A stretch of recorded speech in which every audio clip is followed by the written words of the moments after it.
I'm going to turn this over to Ethan Nasowski. And what you have here in front of you, and I've been in the book business on every level since I was a teenager, so you have here four of the most accomplished people in the business. Ethan Nasowski, who's an editor, Elaine Petrocelli, who's one of the founders and owners of Book Passage, Charlie Winton, who's the founder of Publishers Group West and now is with Counterpoint, and Sandy Dykstra, agent extraordinaire.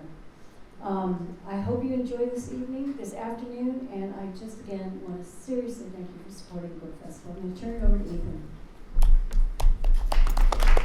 Thank you, Victoria, and thank you everybody for showing up. Yes, as Victoria said, obviously we are not authors, so we won't be signing books afterwards, but Charlie said that he'd be signing contracts for all of you who are looking for publishers, so just step right up to him, not to me. I'll just say the road panel thing. Please turn off your cell phones if you haven't done that already. And let's start. I'm Ethan Nasowski. I'm the editorial director at Grey Wolf Press. And this panel sort of rose out of some questions that I had and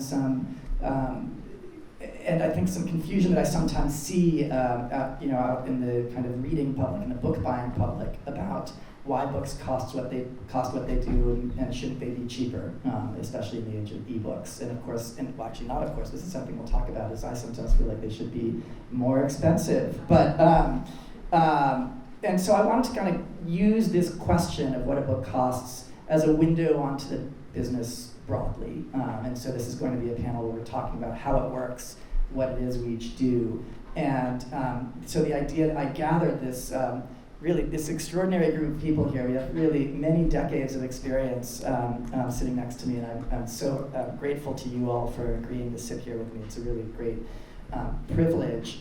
So what I want to do, I'm going to start off kind of walking you through the ecosystem that is the book industry. So we have an agent, a publisher, and a bookseller. We have two publishers, if you count me. Obviously missing is the author, without whom none of us up here would have jobs. But I'll bet a lot of you in the audience are writers, and I will try to let you speak for yourselves and your own interests or condemnations of us when we get to the Q&A period. And I'm going to leave quite a lot of time for questions that you might have, because I find in publishing panels people do have a lot of questions, and we'll try to answer them for you. So the way I'd like to start is kind of set the stage and give you an overview of what is sort of admittedly a sometimes silly but also very wonderful business that we've spent our lives in and that nobody's getting terribly rich on. And again, leave plenty of time to answer your questions. So I want to tell you who you have up here. Victoria told you a little bit, but I'll just give a little longer introduction so that you can kind of get a sense of where everybody's coming from. Again, I work at Grey Wolf Press, a small independent nonprofit based in Minneapolis, but I actually work for Grey Wolf from here in the Bay Area. And I started my career at Farrar, Straus & Giroux, where I worked for 10 years, and then I've also worked here locally at McSweeney's and now at Grey Wolf. On my far end here, we have Sandy Dykstra, who is the founder, owner, and president of the Sandra Dykstra Literary Agency, which is based down in San Diego. She champions the careers of a wide range of award-winning and best-selling fiction and nonfiction authors, including novelists Amy Tan, Maxine Hong Kingston, Lisa C., Chita Divakaruni, Ann Chi Min, Pulitzer Prize-winning historians Eric Foner and Steve Hahn, and key journalists at the LA Times, Wall Street Journal, and ProPublica. Quality that sells is the Dykstra Agency's trademark, and that's very true in my experience. Just seeing Sandy pick up clients and get them out into the world, and they, as they say, we champion books that make a difference. Next to her is Charlie Winton, currently the CEO and executive editor of Counterpoint Press. In Winton's 40-year career in independent publishing, he also founded Publishers Group West in 1976. And served as its chairman and CEO for 25 years, as well as founding a sister corporation, Avalon Publishing Group, in 1992, where he concurrently served as its chairman and CEO for 15 years. And next to me is Elaine Petrocelli, a fierce advocate of authors, readers, and independent bookstores. Book Passage hosts over 800 author events each year at its two locations, Book Passage in the Ferry Building and Book Passage Marin Corte which I hope you guys have all been to these stores. People come from all over the world to participate in book passage writing classes for adults and children and to attend multi-day writing conferences for mystery writers, travel writers, and children's writers. In 2016, Book Passage is celebrating 40 years of introducing readers to authors who are famous and to authors who are not yet famous, but should be. So thank you. Welcome to all of you guys here. So again, I want to kind of walk you guys through what happens, when a book sells to a publisher and how the cover price ends up on your book, what factors go into determining it.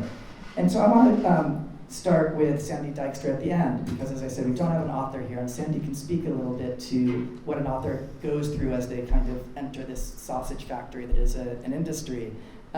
So Sandy, you've agreed to represent an author, and how do you prepare them for what comes next? What do you tell them to expect, and what are you looking for in terms of compensating an author for their labor, for the hours they've put into it? Well, use the mic. Goodness, thank you. Authors' expectations are vast, as you all know. And I always think that we, the agents, represent the reality principle, whereas in Freudian talk, you, the authors, represent the pleasure principle. It's also painful, but pleasure can be painful. So it's a very dicey, difficult line we walk, because there are authors who come in and place the value on themselves by the advance that is offered, just for example. And oftentimes, I have had experiences where, for example, the editor-in-chief of Cosmo years ago, I sold a book by her called Why Good Girls, wait a minute, let me get it right. See, when it's a title that you get confused about, you know you have a problem. Why gutsy girls get ahead and good girls don't. And at the time, Elaine will remember, there was a Master of the Universe, Larry Kirschbaum, who was running Warner Books. And as soon as he heard I was representing this editor-in-chief of Cosmo, Kate White, who just recently stepped down, he said, I want the book. He said, he had invited me to one of his early morning breakfasts and had a fancy breakfast, private breakfast room. As soon as he saw my list, he said, you're not getting out of the building until it was my first breakfast of my New York trip, and I said, no, this is my big book. I am not giving this book to you today. And he said, just hold on, let me get the girls to read this proposal. So he came back in like 15 minutes and he said, okay, we're going to offer, and basically it was like $480,000. And I said, oh my God, that's a lot of money. I said, but I can't close this down. This is but anyway, the end of that story is that book came along, and they had, I remember the woman under him, whose name was Maureen Egan, she accused me of having a bad hair day. Because I was complaining because they weren't doing the right things to make the book happen. A $35,000 book had come along that was popping in the way that our $480,000 book was not. And they just simply abandoned it.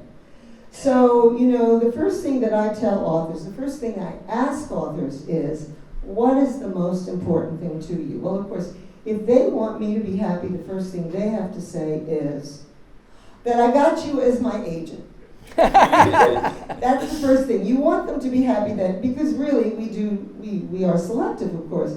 But then the second thing is I say, okay, is this about money?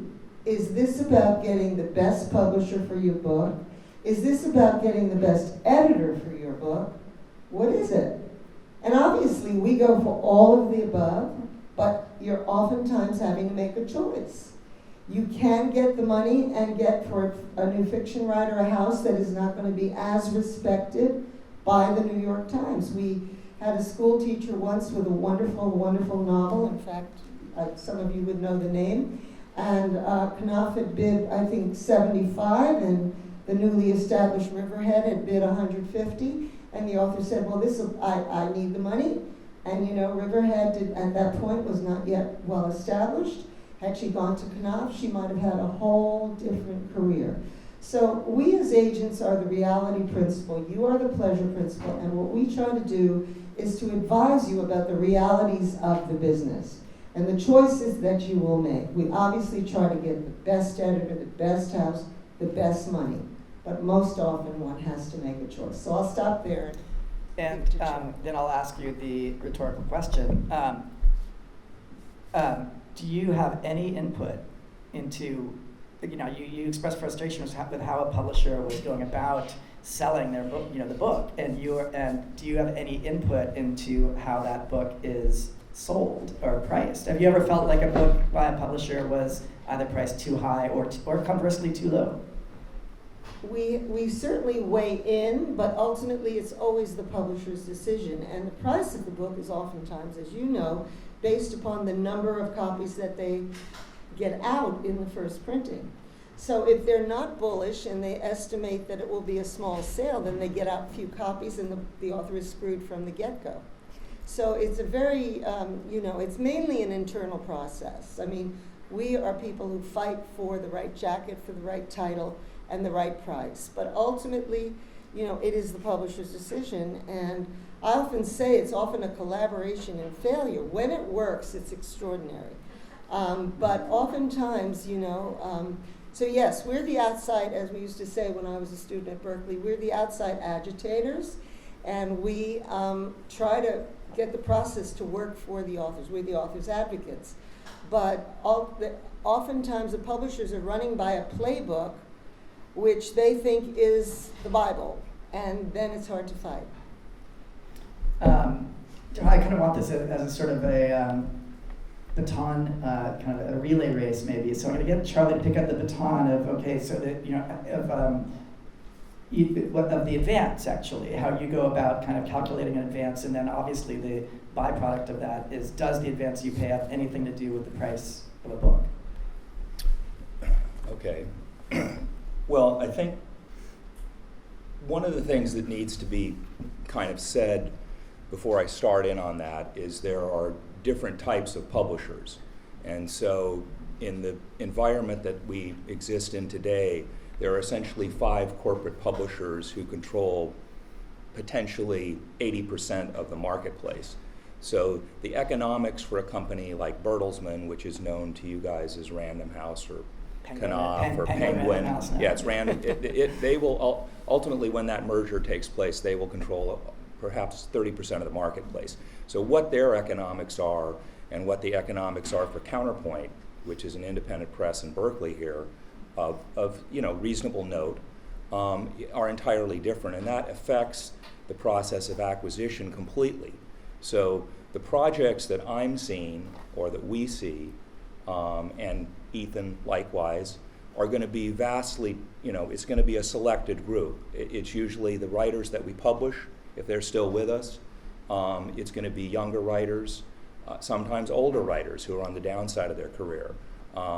But nobody is coming to Counterpoint Press for the biggest advance, or Grey Wolf. There's a group of editors that exist in New York, perhaps 15 or 20. The bigger name editors, where if you're looking, so if Sandy's looking to get big money, that's where you're going to go. And some of that is informed by the author and their circumstances, absolutely.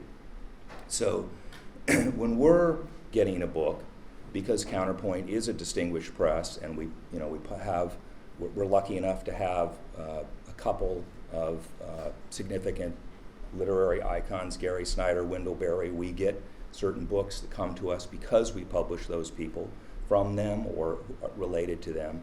But we're working in an environment where we know who we're competing against, which may be Grey Wolf, maybe Grove Atlantic, maybe Norton, occasionally Random House, or Simon, or Harper, or Hachette, or the Macmillan companies. Those are the 5 big guys. But generally, we know where we fit in the ecosystem, and we're down the chain in terms of where a project is coming to us. So we have to be nimble, we have to be on our feet, we have to be smart, we have to be thinking about maintaining our relationships with our writers, and winning them over through editorial work and through hopefully doing a good job once the book comes into the marketplace. We normally approach the advance at our, each company. Ethan may have a different formula for Grey Wolf. Certainly, what do you want the book badly? We are a business. Counterpoint is a for-profit publisher, so we're looking sometimes at. We just bought a book yesterday that was a nonfiction proposal. It was ready to go. It's very timely. We're going to publish it in January. But part of the impetus of that we were even looking at the book is that we needed revenue to ship in the first quarter of the year. So some of it was just a business decision. So we might have paid, an extra $2,500 or $4,000 than we might have paid if we didn't have that revenue hole. But again, that's not. That's interesting. So it's just your own needs in a way informed the advance rather than the particularities of the project. Yeah, I mean, we like this book, and it's going to be our lead nonfiction title. It's about the security industry that's cropped up in the United States over the last 15 years. So we feel it's very timely for the new president, and we have a distinguished writer who's an Ivy League professor, and so it fits. So it's not really a big deal. And I'm not going to say the amount of money is less than $20,000, so it's not like we went up. Very common in the end. It's a very common. Yeah. To be Most of our that in the advances, independent quite presses. honestly, are probably between 5,000 on the low end and 20,000, 15,000. But really, the sweet spot is sort of 7,500 to 12,500. That is not informing the price of the book on any level at all for us. That has nothing to do with the book. We're, as an independent press, we're working in the marketplace that exists. We are tuned in as much as we can possibly be to the competitive environment with other publishers. We're very much, what are the big guys charging for books? Oftentimes we find that we're a step behind. That we'll look at in the Times or on Amazon, just as a bibliographic reference, as what are books costing? That's Amazon. In fact, is a tool that way where you sit there and go, well, what does this book cost? And this is like that book, and Random House is charging $30 for that now, and we're only charging $27. So I guess we're asleep at the wheel. The other thing that's going on that affects pricing really is formats. So we now have our third format in the last 6 years, otherwise known as ebooks. So the other two formats being the hardcover, we decide whether paperback. it should be published initially in hardcover, initially in paperback. And they're in theory, if we're all old timers here, so we can go back to mass markets too. But mass market has sort of, by and large, disappeared from the marketplace. Elaine could speak more to that, but I'm sure. In her store, the mass market section is virtually an extinct thing, right? Except for certain categories. Right. Romance. Mass Mystery. market being the pocket books. Those little pocket books. Some sci-fi. We find that sometimes we make a mistake and we buy the mass market copy that's $7.99 and the trade paperback copy that's $16.99. And the $16.99 one sells better than the mass market because, frankly, when you touch that mass market, it's not very pleasant. Right. It's tiny. It falls apart. So if you're giving someone a gift or you want to keep the book, the mass market's a problem. It's more like a magazine, actually. Mm-hmm. And shall I tell them what happens to mass market books? Yes, I do. Okay. Yeah. So 40 years ago, when we opened our first store, I got all these books, and mass market was big then. And then when it was time to send them back, because books are returnable from bookstores back to the publishers, authors don't like to know that. Does everybody know that books are returnable? If they don't sell, we can send them back. Now that sounds like a good deal for us, but it's really a bad deal because we have the handling and the shipping back, and by that time we've lost money. But anyway. Well, it's really a bad deal for us, too. Yeah, it's a bad deal for author. It's a bad deal all the way. But it is what it is because we're selling a product that we have to have so many titles in our stores. And we, unlike when we buy some of our travel accessories, we can see the scarf before we buy it. I can tell you we haven't read all 100,000 books in our store. We try. But when you return a mass market book, you tear the cover off and send it back. And when Just I- the cover, you send Just back the the cover. cover, and then you throw away the book. And the first time I had to do that, I cried. I felt like I was tearing the wings off butterflies. It was horrible. I have to tell you, I've gotten colder now. So Yeah, I I'm wanted to going to find- go He's back. not done. I'm going to go back, and so essentially what we're looking at, by and large, is more than anything the marketplace. I think the biggest thing that we talk about internally, and there's a great deal of debate depending on market segment. So for Counterpoint, a fundamental foundation of our publishing program, and I would bet it's the same for Ethan, is the library market. So the library market, we're publishing about 60 new books a year. I would say 40% would be considered fiction or derivative stories, poetry, specifically literary fiction. We do publish a little bit of genre stuff, but we're really a literary publisher. So for us, it would be impossible for us to publish that kind of a title count without the library market. And we will oftentimes achieve a sale of, we have a novel that we published in January, Lightkeepers, that we're going to go over 2,000 copies in the library market here within a week or so. So that is profound in terms of the economics of that book, and certainly fantastic for the author. You don't want to be a library publisher, but you have to take care of that segment. So libraries Does that like determine whether you sometimes decide to publish in hardcover? 'Cause Absolutely, we decide. Libraries would rather have hardcovers. hardcovers still.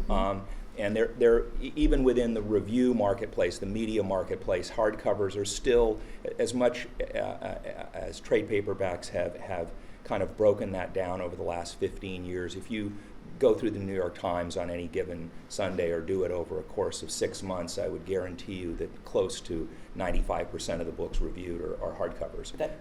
That's not our experience anymore, actually. Yeah, well, no, in terms I of mean, we reviews. get paperbacks reviewed, but I mean, just if you went through Yeah. the Times, and some of that has to do not with their choice, but just how books are published. So obviously, with a hardcover, the author is also making a higher royalty. So for us, over the last 5 years, and in particular with the evolution of digital, where again, that we could have a half-day session on pricing in the digital market and how that, working with those 3 lovely little corporations, Apple and Amazon and Barnes & Noble primarily, but Google, you've got all the small guys there in that market, how terms have morphed and morphed and morphed, and lawsuits and so on and so forth. But essentially, the digital price derives off of the print price. At the end of the day, that is something, and whether it's an agency model or a wholesale model, it doesn't really matter. That's how it plays. Can we focus this, Charlie? If you could now just get to the kind of crux of the matter here. Let's say a book is, let's just say for math's sake, $20. Right. To make it clear, I don't have like PowerPoint here. Let's say a book is $20. What happens to that $20, and how did you, where does the $20 go? So again, if I was parsing this, there would be a difference between a corporate publisher and an independent press. And that has obviously to do with scale. So if there's a $20 book, $10 goes to the vendor, whether that's a wholesaler or a retailer. And there are obviously many retailers and many different wholesalers. There are 2 big wholesalers, Ingram and Baker and Taylor. There are retailers, independent bookstores of various stripes and sizes. There's 2 primary retailers in the book business, Barnes & Noble and Amazon. Obviously, they're mass market retailers like Target and such, but Costco, other people who are selling books not as a primary business. But basically, our average net on a retail is 50%.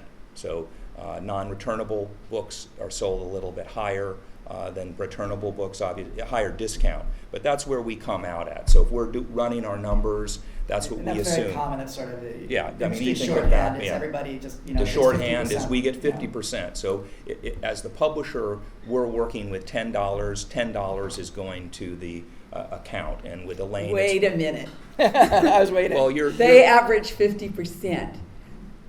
about 60 of that goes to Amazon, and about 40% of that goes to me. Well, So that's not just- actually true, and we don't want to get into terms. I can tell you what your discount It's is. and what illegal to talk about. Yeah, but I would say that most independent stores that we're selling through our distributor are getting somewhere between a 45 and a 46% discount, and that's a total reality because that's what it is. And Amazon, depending on nobody is a bigger thug in the world of terms than Amazon.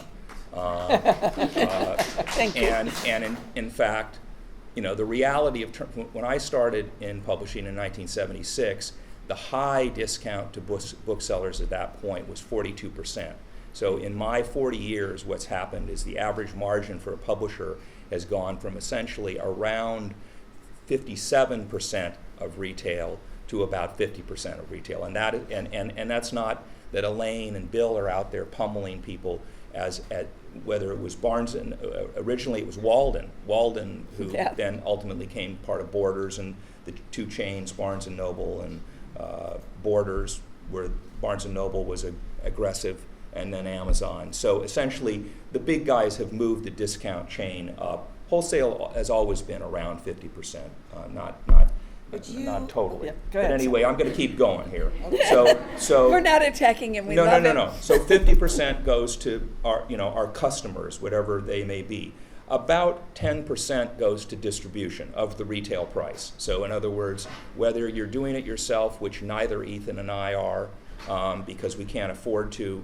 Now, if you're a corporate publisher, that is where you're going to pick up huge margins. So if Ethan's sales, Counterpoint sales, let's say, are nicely in between $3 and $4 million a year.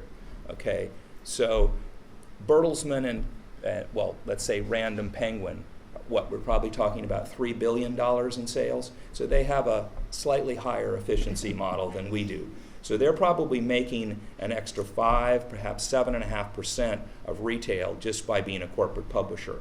Your author, depending on format, is going to get somewhere on a hardcover. Normally 10% is standard royalty, and then it escalates up to 15%. $2 of that $20 goes to the author. Yeah, exactly. Digital books are anchored in, generally speaking, at 25% of net, so that's a slightly higher. So I would say on a hardcover major release, your average author might be getting 12.5% of the total retail. So again, manufacturing, we usually set manufacturing at 10% of retail. That's a number we look at. Sometimes, you'll sit there and go, well, this is a $50 book, but we can only charge $30. So you're governed by the marketplace, but generally speaking, we're looking at 10% of retail as a goal for manufacturing. Paperbacks you can do a little bit better, and then production. And production is, by that we're and then editorial work. So depending on you're doing your editorial work in-house. How much are your production costs on an average? Yeah, I would book? say again, it depends on the Hardcover, print let's run. say. Yeah, Yeah. so I would say 2.5 to 5. $2.5 to $5 for every book. 2.5 to 5%. 2.5 to 5%, but like if you could do an example. $5,000 is a pretty standard. In other words, that gets copy editing, layout, proofreading, cover design. We do about half of our covers internally because it's more economic and we have somebody who can do it. But that's where your production is. And so anyway, I don't want to take too much time here. So the numbers that I came up with here are essentially that the publisher, out of the retail price, and this is to run their operation and to market the book, so do publicity, is about 12.5 to 17.5%, depending on various economies which relate to the size of the print run. So I would say 15% is a nice average. So of a $20 book, I end up, for making the investment, choosing the book, doing the whole shtick that I do, with $3. And for that I get to run my company, publicize the books, do the co-op advertising, do whatever I do, and make whatever profit I can make, Yeah. which is not a lot, as you could Yeah, probably guess. publishing is a sort of low margin business. So as you can, this is what the numbers that Charlie's saying are not so different from what I see at Grey Wolf. Yeah. I might get on a $24 book, we might have sort of $6 to pay the author, pay the staff, and all this. So Yeah, that's about the same as what I'd be saying. That's these are all kind of rough. But so it sounds to me, so if we are getting 50% and we got to share some of that with the author and all of that, and the bookstore then is getting, it sounds, well, geez, the bookstore is getting so much, Elaine. You're Yeah. getting 50% where we got to share our 50% with the author. So are you guys getting rich? Absolutely, we are getting so rich. You should, we are greedy. What the bookstore has, the best run bookstores in the couple of years ago made a profit of 2% of sales. Now that is much lower because although we support the minimum wage, we think it's a really great idea.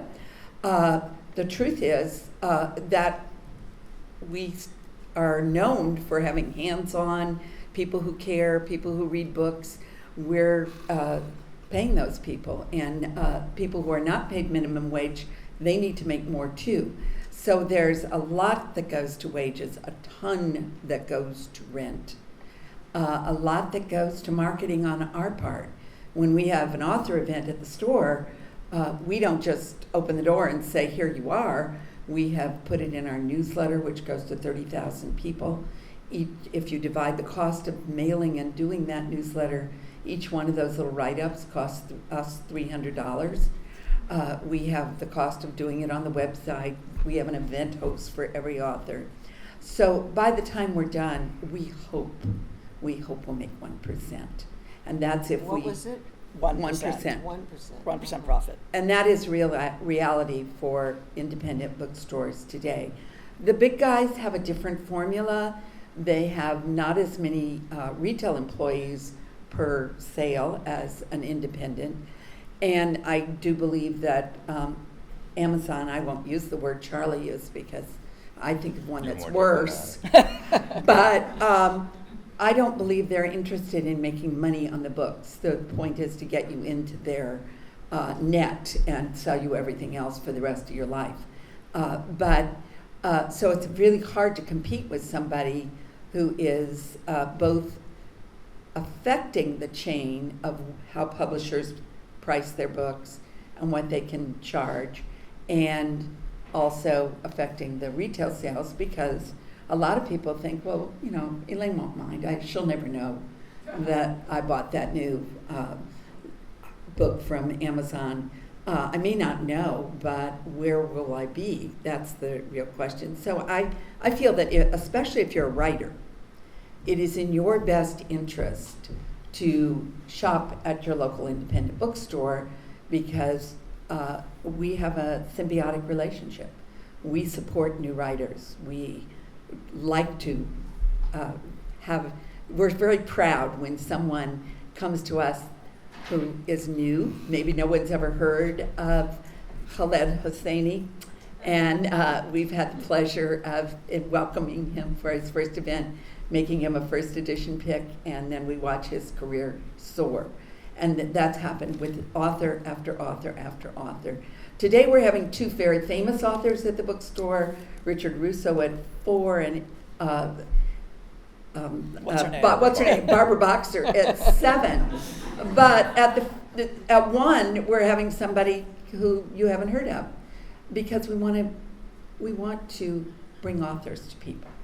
I want to do one. Follow up, I was telling Elaine, this is a Bay Area audience, so I can kind of tell the story and you'll know in a way what I'm talking about. But I was talking to Elaine a bit about the minimum wage stuff and how that factors in a way to how people price things, not just in publishing, but generally. And I live in North Oakland, and my local coffee shop, after the minimum wage passed, put up a sign saying, look, we want our workers to be able to live here.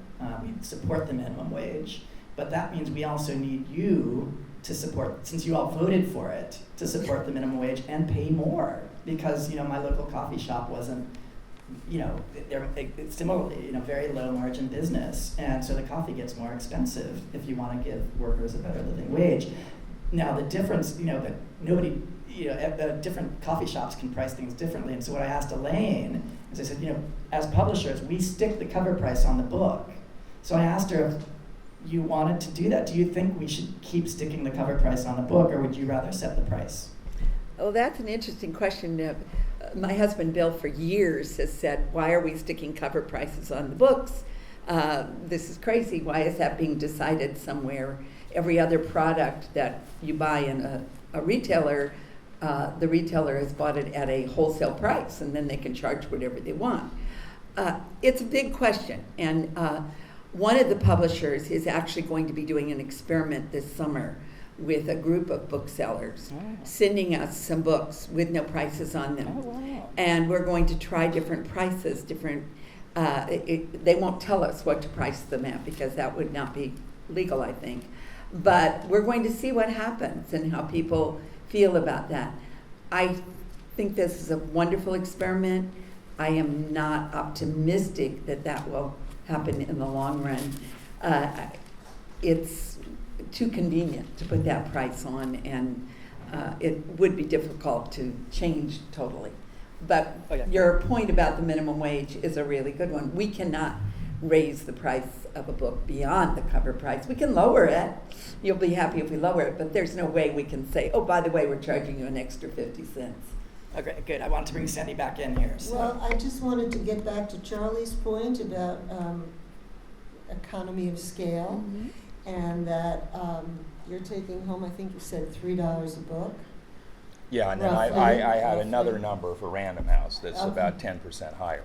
And that's because they they produce such do their own scale. distribution? Well, they do their own distribution, so the difference between Ah. paying a distributor and doing your own distribution, knowing what I know about distribution, that could be up to as much as, I mean, I would guess that Random House is probably paying, 6% a net for their distribution. On the other hand, they have to pay Yeah. Salesforce, so their overhead is up. Yeah, their So, sales force is also lower as well. So their cost of delivery to the market is going to be, on Ethan's $20 book, I would bet that they're gaining as much as $10%, so $2. So if you look at the margins, I mean, the corporate publishers now generally are all running in the low teens, 12, 13% operating margin, which is That's high. Yeah, I mean, it many used of to be them back are. in the day, yeah, it was like 6%, 7%. and for Counterpoint, certainly, I'd say our average margin over the last 5 years is less than 2%. So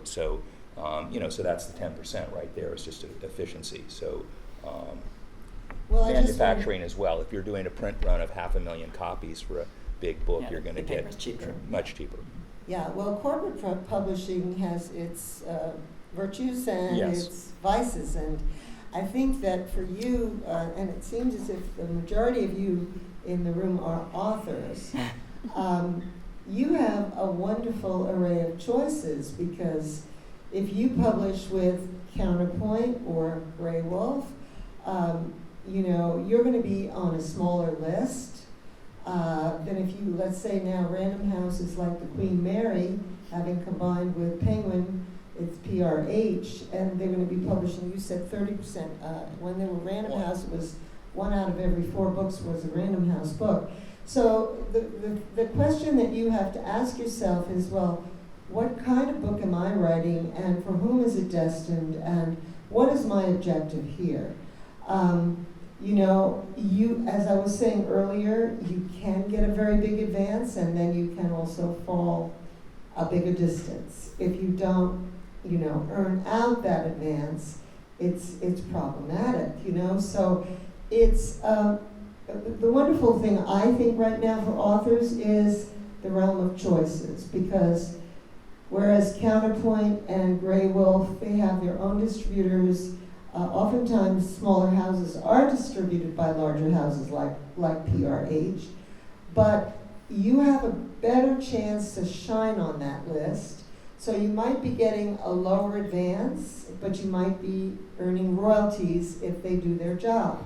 So it's a catch-22. I remember way back when I was selling Amy Tan, Joy Luck Club, that and when we got her, I think the first advance was $50,000 or something, and she said, "Oh, great! I'll be able to stop working and write my book." And so, you know, there are different purposes, different objectives that you might have. The beauty of it is that you have so many choices right now. It can be confusing, but because of the internet, you can be, and I have a book in my bag, I'll give you the title. Fauzia Burke is the author. Fauzia runs a thing called FSB Associates, which is all about online marketing. She was one of the early people. I remember her She was working at FSG. she was a yeah. pioneer Yeah. in online marketing. And so you can be more in charge of your fate by participating in the marketing. So it's, you know, it's a different choice. I mean, I would wager that more unagented books probably are coming through Counterpoint. And So do you recommend self? I feel like you're right on the edge of it. I'm just curious. Do you ever recommend to any of your clients self-publishing? no, absolutely not. I really think I mean, we read in the newspapers about the huge success of those few authors who break through. But as Hillary Clinton said, and I am a Bernie person, it takes a village. It was a cliche at that time, it still is, but I do believe in the village of publishing. I think that, you know, each of us is involved in crafting a beautiful object, an object that will have weight and importance and live beyond its time. And that requires an editor, that requires a publisher, that requires a book designer, that requires marketeer, so self-publishing is truly fraught. As a vanity thing, it's great. You can publish your book, your grandchild will see it, and your memoir exists. But no trade publisher is going to want that book unless it breaks out. And most authors who come to us from the self-publishing side don't understand that. They don't understand that they've burned their bridge by going the self-publishing route and basically selling 15 copies, and now thinking, okay, well now I have a book and now I need a real publisher. That does not work. The exceptions are amazing. We have one in one of my agents at the agency, Jill Marr, as an author named Laura Rope, and Laura is a genius at it. There are very few geniuses at self-publishing, so that we are not handling her American sales. However, we have sold over $250,000 in world sales for her. Wow. So that is truly an exception. What I thought you were going to ask me, Ethan, is am I recommending independent houses as opposed to corporate houses? And there I think it really depends on the book.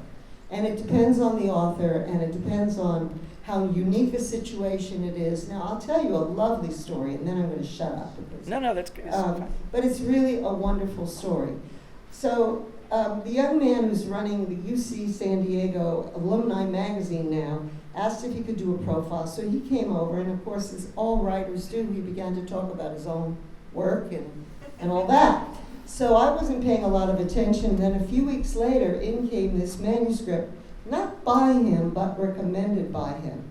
Turned out this young man, while doing a degree at South Bend, Indiana, at, what's it called over there? Notre Dame, that he had started running, he thought he would, first he was running a little literary magazine out of his kitchen, and then publishers thought he was a real magazine, so they began sending him review copies, and he didn't have the time, he was working on a degree.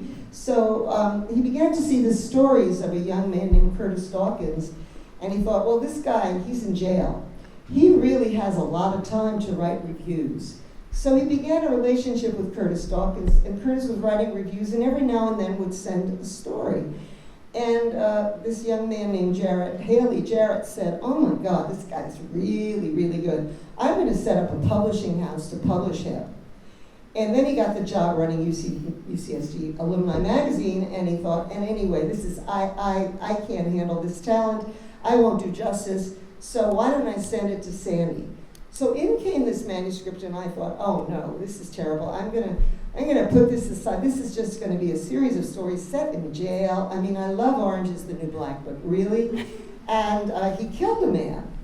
On top of it, I don't know all the circumstances yet. Anyway, I was blown away. We took on Jared as part of the package. We took on Curtis. And do you know that, again, this is why you have an agent, within 24 hours, we had a preemptive bid on that for a significant amount of money for a collection of stories set in a jail. And I'm telling you, and this is the high of publishing, and Scribner's bought it. So with an agent, you have that opportunity, and he felt as a small publisher, but these guys are at real houses with wonderful reputations, and the opportunity for your book to pop at a Counterpoint, a Grey Wolf, those opportunities are huge. So I think, Yeah, I mean, I think you have really great choices. we're sort of regularly winning as underbidders these days, just because we are able to make that case that we're able to get attention. I wanted to just come back to Elaine for one more minute, and then we'll open it up for questions, I think. But because just to follow this sort of self-publishing line, because I think this is where there's so much change going on in the industry, or at least more options, but I think sometimes very bad ones. But and Elaine, I think, recognizing that, was telling me beforehand that they're looking for ways and a way to make people better at this process, to give them yet even more options. Maybe you could explain what you guys do at Book Passage. Well, there are some really bad options, and I'll be happy to name a few. Avoid Amazon's Create Space, avoid iUniverse, avoid Author Solutions. Those are places that will print your book not very well. Will upsell you. They'll tell you they'll do it for a few $100s. Pretty soon they'll tell you how wonderful your book is. And the people who are called editors are really people who are there to sell you on taking bigger packages. Sounds so like be Trump careful. University. Yes. It is Yeah. very similar. But there are other options, and I think, unfortunately, not everyone who has something good to say is able to find an agent. Sandy is one of the great agents that we have out there. She's the only agent I ever hear from who writes to me as a bookseller and says, I'm just so excited about this book that I've published. Most agents, maybe once every 10 years I'll hear from them. But not everyone gets an agent, and there are other possibilities. And so we need to figure, at Book Passage, we decided to start something called Path to Publishing, where we match people who are working on books with mentors who look at their work, and these are people who are usually published authors, who say, you know, in several cases the person has said, let me send this to my agent. And that's great, and we do have some people who have had their books published by both small and big houses. One of the things to know is there are a lot of smaller options out there today, and they may not have big budgets. But we had one person who did this. She had written a children's book called The Lost Kelp. This is it. A publisher called Gosling Press that does children's books. The publisher said, you know what? I don't have the budget to publish this book, but the main character is a veteran who is struggling with post-traumatic stress syndrome after the war. And I'm going to go to a veterans group and ask them if they would fund this, and we will give them back part of the profits. And they did fund it, and it's doing very, very well. And so there are other options. Ingram, the big distributor, has something called Ingram Spark, that if a book is sent to them in digital form, they will print it basically, but it will also get on what is called the Ingram database, which, Charlie, I would encourage you to look at iPage when Yes. you're looking at for pricing. But Good. we don't want people to just have books printed because that's a waste. And so we encourage people and give them names of really good professional editors who can really help them. And this is not part of our business, we just tell people. And book designers and copy editors. If you decide you're going self-publishing, and don't self-publish if you can find yourself a good agent, there is nothing more important. You'll sleep much better nights. But if you do decide to self-publish, go through the process with a real editor, a real designer, and hire someone to market your book. Because what these two guys do in their publishing companies and what the big guys do is market your book. And that's what you want. Yeah, it does. It is true. You sort of get what you pay for, as anything in life. You know, you can kind of buy a Purdue chicken, right? But for real cheap. But it's not good, and it's not good for the planet. So I'm going to say two more things, and then I'm going to open it up for questions. We'll have a little more than 20 minutes, I think. First, as I was doing some research for the panel, I just wanted to close with a couple of things here. I looked up historical prices of books. I'm just curious, how many people here think books are too expensive? Nobody? Wow, you guys are just You must live in nice. You guys, Berkeley. I was going to say, we're really in a Bay Area crowd. And I think at LA Times Book Festival, people were yelling at me about the price of books. But when adjusted for inflation, prices are actually relatively flat between 1975 and 2000. So kind of, the book prices are fairly stable generally. Ebooks is probably another question that we can answer if people have questions about it. The other thing I just, to set up the question period, I just wanted to read one little quote I came across. The American publishing business today is in a tremendous state of confusion between its two classic functions. The higher-minded and more vocally trumpeted mission, which is to instruct and edify and uplift the reading public, in the less loudly advertised, but in the nature of things, more consistently compelling mission, a commercial mission to separate the customer from his cash. Happy the publisher and happy the author who can manage to make a single book fulfill both functions. To put it bluntly, the tectonic plates are shifting, there's an earthquake going on, and all that moving and shaking you've read about is making it hard to attend to business, or even to be certain from day to day just what our business is. The delicate task of orchestrating tensions becomes more difficult still when the walls threaten to collapse about you. That was 1989, and that was Jerry Howard, actually. I dug that up. So we're always complaining in publishing that the sky is falling. It's always changing radically, but really it's kind of a, we all do this because we love it. But and so on that note, that the publishing industry is always in crisis. I want you guys to ask questions. So apparently we don't have audience mics, so I ask anybody who has questions, raise your hand, and I'll try to repeat it so people can hear it. Yeah, I can. In the third row there in the center. I'm trying to phrase this in a way that doesn't sound like... I will stand up. Trying to phrase this in a way that doesn't sound like complete gibberish, so just bear with me. So say if an author were to publish a novella with a publisher without an agent, would that be a boon?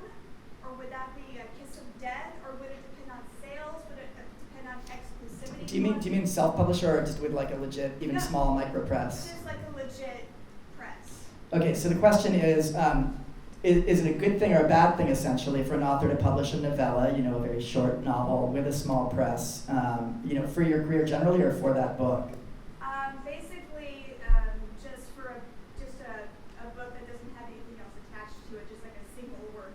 Okay, Sandy, is that a good thing or a bad thing to publish a novella? Well, first of all, most trade houses... use the Oh, microphone. sorry. Most trade houses would find a novella to be too short to publish as a book. So I would say that this is where you really want to perhaps think about online and publish it as a single and get the attention of agents and publishers. So that would be my way to go. I don't think you want to publish it as a hardcover or a paperback. Yeah. Yeah, but I mean, it can be, publishing is being a writer is a long game, and so doing something like that might not have big market value. I mean, it is sort of a calling card. It could be the thing if it gets some attention that attracts a Sandy Dykstra. That said, I should say that our kind of lead fiction title for the fall, which is coming out, or for the summer, that's coming out on Tuesday, is kind of a novella by the British guy named Max Porter from Granta, who you might know. He's an editor at Granta, but. It's going to do terrifically for us. It's about 100 pages. So, we weren't scared of the format in a way. Good. So anyway, the truth in publishing is there's no right answer. And I anticipated that, but I was curious, kind of, where kind of the nuances might. Great. We wouldn't not look at your next. In other words, you are ultimately every writer gets captured by the marketplace, and that's a whole nother subject of your track. And once you've been published, it's why there are many writers of great merit who go up the flagpole and ultimately into a corporate environment and then come out of that because they're well reviewed but they never break out of selling, 4 or 5, 6, 8,000 copies, and then that is a type of book that is generally getting more priced out of a corporate environment, and so then you become captive of your track record. So I wouldn't think your book is going Although an amount of copies that's very common still in the yeah, corporate environment. yeah. too, if Whereas yeah. Ethan and I would look at something that sells 6,000. That's solid Good, enough, yeah. and we can make that work. Okay. Anybody else here? I think on the side there. You can stand up and I'll try to repeat your question. A 41,000 to 45,000 word middle grade fiction, would you call it a novella or a novel? That's a novel. Novel. For kids, That's a novel. and it's printed as 200 pages. Yeah, no, Novel. it's totally a novel. And in fact, we call this novella a novel. So it's Yeah. these are just issues. There's no definite. I actually taught a class once about the novella, and it was really hilarious to realize there was, some of them were like 40 pages, some of them were 150 pages. So anyway, actually, in the fourth row, maybe on the side there. I'm a public librarian, and I hear a lot of authors on the radio saying, "Oh, you can just buy my book on Amazon." Can't we find a way to get authors to take a vow never to say that and to tell people to go to their independent? Elaine, how do you feel about that? Thank you. I think this is something publishers and agents need to work really hard to educate authors. I sometimes am having an author come for a talk at my store. This is sometimes it's a new author, sometimes it's an established author. I go the night before and look on his website to see what's going on, and it says buy my book at Amazon, Barnes & Noble, or IndieBound. IndieBound is this sort of, maybe you'll buy it at some independent. It has never sold a book for anyone. When I hear authors say that on the radio, I almost wreck my car. It makes me furious. This is something that authors just need to know, that Amazon is one way people can buy a book, but there are lots of places. And I love authors like Richard Russo, who's coming to my store this afternoon, who has said, it is the independent bookstores who made my career, and those are the places I'd like you to buy my book. Now, I don't expect every author to do what Richard Russo does, but I really think we need to educate authors about the future of their careers if there's no independent bookstore. And I just want to, I'm sorry, Joe. Yeah, well, no, I was just going to be controversial. Oh, I love him. Yeah. So, can you tell me about the independent bookstores in Enid, Oklahoma? Well, No. So the point is, I'm not defending No, I can tell you Amazon. one thing. At the very least, people could buy books they can't get at a local bookstore through, what is it called? It's called Better World Books, which There you does buy from small bookstores. It's not owned by Amazon as it is ABE Books. That's one thing. Yeah. I think that you have to. I'm not here as the Amazon cheerleader for sure, and He just loves to be you know, controversial. in 1978, when I was starting, and you would get an author on the air, the biggest issue that we faced at Publishers Group West was where are the books, and can I get a book? So, that distribution is even throughout the United States is not true. And that we live here, we're blessed in the Bay Area. We have, without a doubt, the finest community of independent bookstores in any region in the United States. No question. That's true. There's no question. But you get out into Boise, Idaho, or Topeka, Kansas, or Duluth, Minnesota. What's happening there? So Amazon is one place, perhaps, and so what role do they function? Certainly, most publishers are saying what has been said by somebody here. It's usually the list of fine bookstores everywhere, and you try and coach the authors to say who it is. One topic that we don't have time for here is actually the account that has fundamental implication for the book business. And Sandy's probably I was talking to Andrew Wiley, and is an agent. the health of Barnes & Noble. Barnes & Noble is a hugely struggling account right now, hugely. And I would, well, totally, I'll tell you, I'll say, we haven't had a return rate from Barnes & Noble under 50% in, I would say, 7 years. Yeah, that's kind Yeah, of true. how for about us, too. Grey Wolf? Same No, thing. it's- I mean, I Barnes & just Noble the other day is how re- much Barnes & Noble is going down. for Yeah, us. Barnes & Noble, and so, okay, so we don't have to be pro-chain store here, but if you're really looking at the ecosystem that exists out there, I can imagine an environment where 7 or 10 years from now, there is no Barnes & Noble, just like there is no Borders.